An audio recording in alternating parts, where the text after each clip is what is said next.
welcome. My name is Ishmael Asaba, reporting on this edition of Brilliant News. Maya Angelou said that people will forget what you did. They will forget what you said. What they won't forget is how you made them feel. And recently, African Americans have been feeling intimidated and have been living in daily fear that their children might be abused and perhaps even shot by police officers. That's nothing new, it's been happening in history. But today I want to talk about the story of Robbie Tolan from his book, No Justice. According to the New York Times and the Washington Post and even the Houston Chronicles, Robbie Tolan was unjustly shot by a police officer. And how did this happen? A police officer pulled up the wrong tags, which was unfortunately the tags of Robbie Tolan, and on a fateful New Year's Eve in 2008, this police officer tailed Robbie, unbeknownst to Robbie, all the way to his neighborhood. And it was Bellary, one of the most affluent neighborhoods in Houston, also having a good baseball program, which Robbie went to and was also signed with the Washington Nationals.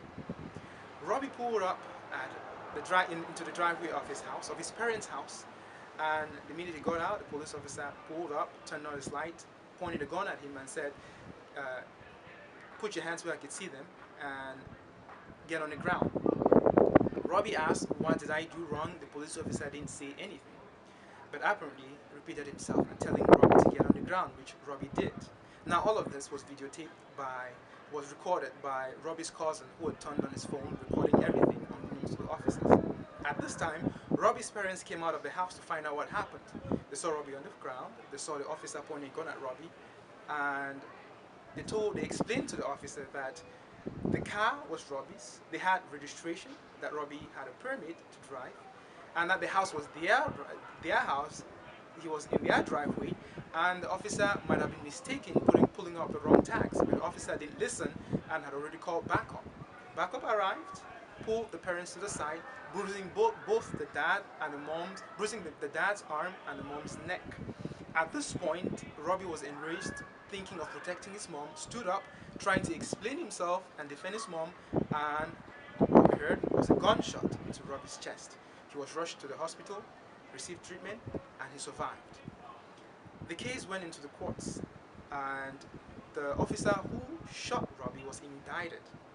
However, the lower courts threw out the case and asked the Tolans to pay the officer's fees. Now that was very unjust. Even though according to court records, the officer had pulled up the wrong tags. The case proceeded to the Supreme Court, and all 9 judges ruled that a great injustice had been done, and that the lower courts needed to take a fresh look. Now today, we'll be discussing about this case, discussing about all, or perhaps some other cases that have been happening recently and that you might have seen on news media, and we'll be getting perspectives on different sides. So Steve Katz, Professor, thank you for being here today. Welcome. Thank you. Today we'll be talking about issues of police officers shooting people of color and unarmed civilians. And Professor Steve Katz, I think he has been in LAPD. You worked at LAPD, sir? Is that right? Yes, over 30 years. Could you tell us a little bit about your experience, sir? So the majority of my experience was in criminal investigations. I was a homicide investigator for 16 years. Okay. I also investigated officer-involved shootings for several years, okay. where we looked at whether crimes were committed against the officers and whether officers were within policy of the Los Angeles Police Departments and the law. Oh, wow. We're looking to try to leverage your experience in answering some of these questions of unarmed civilians and people of color being shot. So there's a recent case, or not necessarily a recent case, but it is of Robbie Tolan. He was about to get in a league, baseball league, and then he got shot, and he had no business getting shot. So we want to know, what's your take? As a retired police officer, what's your take on the shootings? From your point of view, what's the take on the shootings?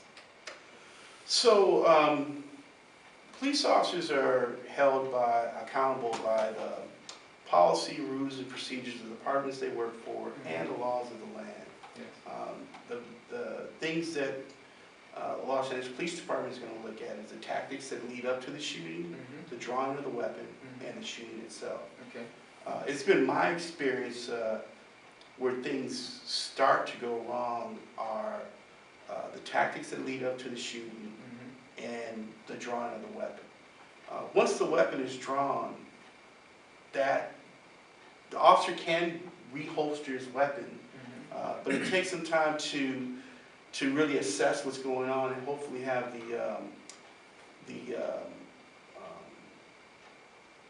the training to be able to draw back. Okay. So, but if bad tactics are used and the weapon is drawn, bad things can happen. Okay. That's been my experience. Oh, thank you for sharing that. It is indeed fascinating, just looking at Robbie Toland's story. It is quite fascinating with respect to just kind of the idea of taking care of your people, because this boy had no business getting shot. He gets into the Justice Department, he gets into the courts, and the courts rule in the favor of the police officers. And in the courts, we have police officers pretty much trying to take care of their own man, their brother in arms, and so they're lying in the court. So, I mean, from the police perspective, they're taking care of their people. But at what point does that become too much so that, at what point does that become too much, so much that it interferes with justice? Well, when we talk about justice, lying is perjury. That's against the law.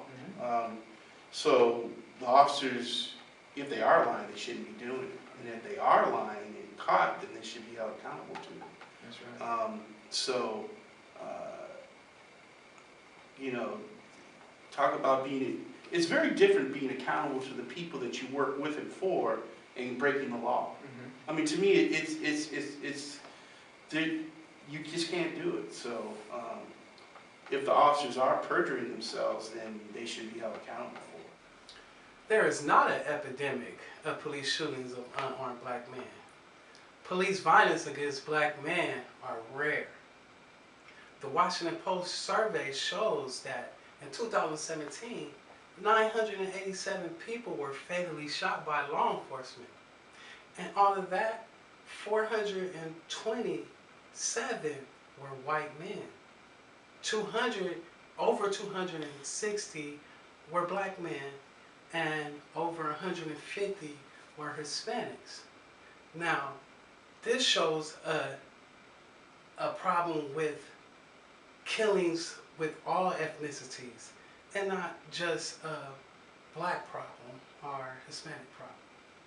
Now I feel that with your statement being said in so many words, I can quote a quote that came from actually a song pertaining to this issue where all lives matter is a protest to my protest, which basically means you're protesting the Black Lives Movement. Now with that being said, I can give you a few names actually, whether these aren't rare cases, these are pretty, I guess you could say, fresh cases that have a wide range of knowledge of people within the community. For example, Gregory Gunn, Alton Sterling, Flandel Castell, Taryn Kutcher. These are just a few names of high-profile police shootings that have happened pretty recently. Now, as basically, the years to come, there's a study that actually reviews disturbing data on racial disparity. There may be in legal intervention. CNN has an American Journal of Public Health where there's an individual who actually has done a study where black men are 3 times likely to be shot and killed by a police officer than any other race. That is really interesting from both of your perspectives. There is a lot to think about and discuss. But regardless of a race issue, how do we combat this problem? How do we get the number of fatalities down to 0? How can we prevent this from happening in the future for our children, let's say, if we're going to think kind of a long term? Well, the first step is to stop what the media is trying to do. The media is overrepresenting the number of cases of white police officers and shooting black unarmed men. So the media is portraying and trying to get ratings and showing that this racism is occurring, but black men have more chances of getting struck by lightning than to be killed by a police officer. Now, I disagree with that statement. Reason being is because the media that you see coming from unarmed black men who are being killed by police officers aren't necessarily being, I guess you could say, distributed to the public by necessarily media, as quote, like you can say, news. It's usually civilians who are actually witnessing these events take place, and they're recording it on their phone where it goes viral to a point where that's where it then reaches the media. I think in order to, diffuse these unarmed killings, you have to take a look at subconscious racial biases. There is a study actually that came from a psychology student where he released a video game, and that video game shows black suspects to be shot first more than any other race. Now, these are police officers that are necessarily, have been involved in this study where it shows this. So we have some reason to believe that somewhere along the lines, not only is it subconscious racial biases, there's something going on with the police training.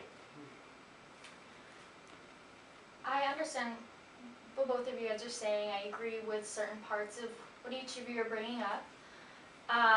For one, I don't necessarily agree with the fact that media can help resolve this type of violence. I think laws and trainings need to be taken place for police officers and people that are within the justice system. And also in relation to what you said in regards to subconscious racial bias, racism is still very, very apparent within the United States, and we need to dig deeper and we need to obviously make it aware. We live in a state, California, that is very open, and we talk about racism as a whole, as an issue. We talk about it, we're very aware of it, but then other states, it's not really so much an issue that they like to talk about. And so we need to, as an entire country, talk about racism and then kind of use that. So instead of the subconscious racial bias, it is very conscious. People are aware of what they're doing. And when they know what they're doing, we can try to fix it that way versus, oh, this is just how intrinsically I am just wired. That's all the time that we have. And thank you so much for you both coming out and discussing this with me. This is a very, very hard subject to talk about. It's very sensitive. But as you all know, this is a topic that needs to be discussed, and hopefully we've opened up a forum for discussion, and you guys can basically take out of this how to move forward, the steps that we can take as a community, as a society, to help eradicate deaths of unarmed black men, as well as unwarranted deaths of people of all races within our country. Two more sharp principles are be fair and take care of your people. So in regards to the unjust shooting of people of minority by police officers, I want to talk about taking care of your people. I just want to talk about how much is too much. Now in the police force, taking care of your people is a tradition. So if someone goes down, all of the officers do their best to make sure that that police officer doesn't get caught, doesn't get sued, or at least finds a way to get out untouched. So in the case of Robbie Tolan, the police officers came out and pretty much lied, even though there was evidence. They lied, and as a result, they got what they wanted. So how much is too much when it comes to justice? How much is too much when it comes to taking care of people? Lastly, be fair. Well, there was enough evidence to send police officer who shot Mr. Robbie to prison, or at least to get him to pay some kind of equity, But that didn't happen. So is our justice system now corrupt? Fairness is quite important. Thank you for watching.